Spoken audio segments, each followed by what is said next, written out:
गिबियावनो बयखौबो दिनैनि गोदान मोनसे भिडिअआव बरायग्रोनानै लाबाय। दिनै आं नोंथांमोननि सिगाङाव BTC फरेस्ट डिपार्टमेन्टनि साख्रिनि गासै डिटेल्सफोरखौ फोरमायनानै होगोन। मानो होननानै बुङोब्ला दायो फिजिकेल टेस्टआ सोलिगासिनो। खारनायाव जायफोरा फार्स्ट, सेकेन्ड, थार्ड एबा खम टाइमनि गेजेराव जायफोर खारनायखौ कमप्लिट खालामनो हादों बैसोरना मार्क दंना गैया, सेलेक्शन प्रसेसआ माबोरै जागोन बैफोरखौ गुवारै फोरमायनानै होगोन। बेनिखायनो भिडिअखौ जोबजासिम नायलां। भिडिअखौ जागायजेननायनि सिगां बयनिसिमबो गुरैयै खावलायनाय, नोंथांमोना आंनि चेनेलाव गोदानब्ला सिगाङावनो साबस्क्राइब खालामनानै लाग्रोदो जाहाथे आंनि गोदान आपडेटफोरखौ मोननो हायो। थौदो बिदिब्ला दिनैनि भिडिअखौ जागायदिनि। BTC आव दायो फरेस्ट डिपार्टमेन्ट साख्रिनि फिजिकेल टेस्टआ सोलिगासिनो। BTC फरेस्ट डिपार्टमेन्टआव गासै 157 पस्ट ओंखारनानै फैदों। बेनिनो 47 पस्टआ फरेस्टार 1 नि आरो 110 पस्टआ फरेस्ट गार्डनि थाखाय। दा बे 157 पस्टनि थाखाय गासै 52,672 केन्डिडेटफोरा एप्लाइ खालामदों। फरेस्ट डिपार्टमेन्टनि साख्रिनि थाखाय दायो फिजिकेल टेस्टआ थांनाय 6 जुलाइनिफ्राय सोलिगासिनो आरो बियो 24 जुलाइसिम जागोन।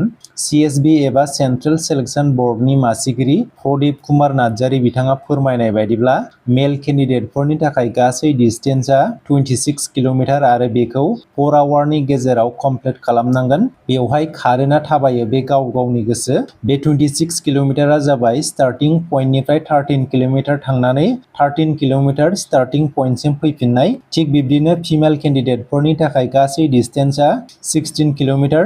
बेनि क्वालिफाइड टाइमा जादों 4 आवार, 8 किल'मिटार्स आप आरो 8 किल'मिटार्स डाउन। जिखुनु 4 आवारनि गेजेराव कमप्लिट खालामबानो क्वालिफाइ जायो। दा CSB नि मासिगिरि प्रदीप कुमार नार्जारी बिथाङा फोरमायनाय बायदिब्ला बे फिजिकेल टेस्टआव जेबो मार्क गैया। खारनाय एबा थाबायनायाव जायफोर फार्स्ट, सेकेन्ड, थार्ड बिब्दिनो खम टाइमनि गेजेराव फोजोबनो हादोंब्लाबो बेवहाय जेबो मार्क गैया। बेयो अनलि सिम्पलि क्वालिफाइड टेस्टल' होननानै फोरमायदों। बे टेस्टआव जायफोरा क्वालिफाइ जागोन बैसोरो नेक्स्ट स्टेप रिटेन टेस्टखौ होनो हागोन।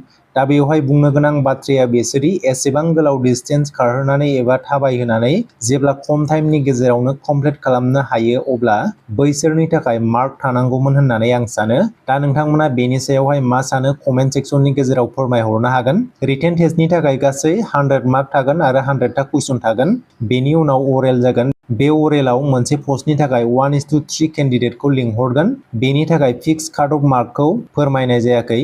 गासै 157 पस्टनि थाखाय गासै 150 जन केन्डिडेटफोरखौ सेलेक्ट खालामगोन। हाइएस्ट मार्कनिफ्राय लानानै 157 केन्डिडेटसिम जेसेबां केन्डिडेटआ सेलेक्ट जागोन बेनि जोबथा मार्कआनो काट अफ मार्क जागोन होननानै CSB नि मासिगिरि प्रदीप कुमार नार्जारी बिथाङा फोरमायनानै होदों।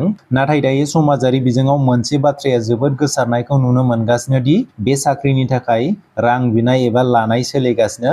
जायफोर रां होनो हाया बियो BTC नि साख्रिखौ मोना एबा जेनुइन केन्डिडेटफोरा मोना। बेनि थाखाय गासै पस्टआनो बुकिं जाखाजोब्बाय होननानै गोबाङानो सावरायलायगासिनो। बेनि थाखाय आं सिगांनि भिडिअआवनो गुवारै सावरायखांबाय। दा बे रां लानाया बेसेबां सैथो बेखौ उननि समावनो रोखायै मिथिनो हाखागोन। दा बेवहाय सोरखौबा रां लादों होननानै डाइरेक्टलिबो बुंनो हाथ'वा। जिखुनु बेखौ उननि समाव मिथिनो हागोन। दा आं बेखौनो बुंनो सानगोन गोबां गोरिब नखरनि लाइमोनफोरा सरखारि साख्रिनि थाखाय गोब्राब नाजाथाबो जे साख्रिखौ नाजाथाबनायनि गेजेरजों लाथारगोन होननानै।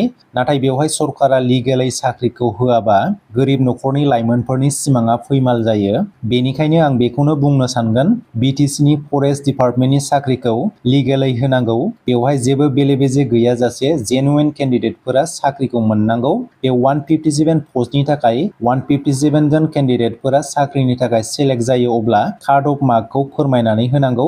बेनि अनगायैबो साफ्रोमबोनि मार्कखौ फोरमायनानै होनांगौ होननानै आं सानो। नोंथांमोना बेनि सायावहाय मा सानो कमेन्ट सेक्सननि गेजेरजों फोरमायहरदो। दिनैनि भिडिअआ एसेनोसै, गोजोन्थों।